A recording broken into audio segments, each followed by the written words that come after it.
శ్రీధర్ బాబు గారు ఆ మాట వినండి. జగదీష్ రెడ్డి గారు ఏం తప్పు మాట్లాడిండు? సభలో అందరు సభ్యులకు సమానమైన హక్కు ఉంటది. సభ అంటే ఒక కాంగ్రెస్ పార్టీకు, సభ అంటే ఒక ప్రభుత్వానికి సంబంధించింది కాదు, ప్రతిపక్ష శాసనసభ్యులకు కూడా సమానమైన హక్కు ఉంటది అని చెప్పి జగదీష్ రెడ్డి గారు అన్నారు. దాంట్లో ఎంత మాత్రం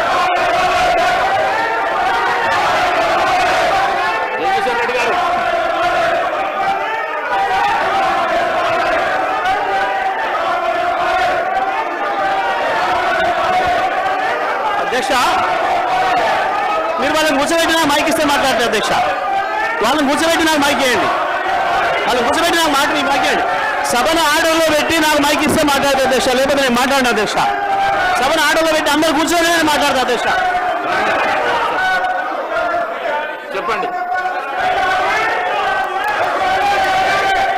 ఒక్క నిమిషం చెప్పండి. జగదీశ్వర్ రెడ్డి గారు, జగదీశ్వర్ రెడ్డి గారు.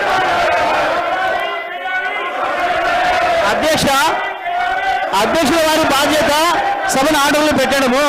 సభ ఆర్డర్లో ఉంటేనే అందరూ కూర్చుంటేనే ఒక సభ్యుడు మాట్లాడాలి. నేను సభా సాంప్రదాయాన్ని నేను మాట్లాడుతున్నా. స్పీకర్ గారి పవర్స్ గురించే నేను మాట్లాడుతున్నా. స్పీకర్ గారి ఆదేశాల ప్రకారం అందరూ కూర్చుంటేనే నేను మాట్లాడతా. నేను అదే ప్రశ్నించదలుచుకున్నా. స్పీకర్ గారి అధికారాలకు సంబంధించే మాట్లాడదలుచుకున్నా. నేను అందరిని ఆర్డర్లో పెట్టండి మీ అధికారం ప్రకారం, ఆ తర్వాత నేను మాట్లాడతా అధ్యక్ష. సభ ఆర్డర్లో పెట్టండి అధ్యక్ష. మొత్తం రాష్ట్రం అంతా చూస్తుంది. కావాలని నేను చెప్తున్న విషయాలు తేలాలి. సభా సంప్రదాయాలు తేలాలి. స్పీకర్ గారి అధికారాలు ఏందో తేలాలి. సభ్యుల హక్కులు ఏందో తేలాలి అని తేల్తేనే నేను మాట్లాడతా అధ్యక్ష. కూర్చోబెట్టినే మాట్లాడతా అధ్యక్ష. నేను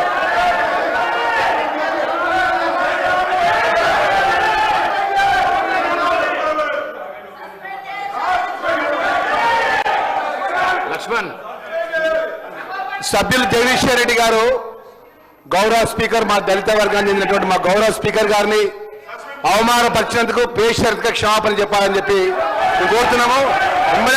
ఎందుకంటే అధ్యక్ష, ఈరోజు 10 సంవత్సరాలు ఈ రాష్ట్రంలో వారు అధికారంలో ఉన్నారు.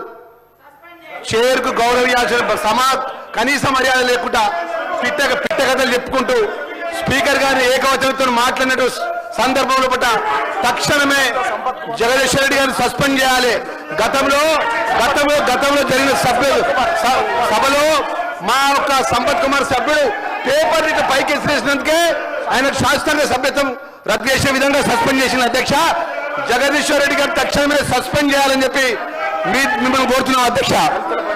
దళితులపై జరిగినటువంటి అవమానాన్ని యావత్ దళిత జాతికి క్షమాపణ చెప్పాలి. మొదటి నుంచి కూడా టీఆర్ఎస్ ప్రభుత్వం దళితుల మీద చిన్న చూపు, దళిత వర్గానికి చిన్న చూపు, చైర్ మీద చిన్న చూపు. ఈరోజు జగదీశ్వర్ రెడ్డి గారు మాట్లాడిన మాట విషయం తక్షణమే ఆయన సస్పెండ్ చేయాలని చెప్పి డిమాండ్ చేస్తున్నాం అధ్యక్ష.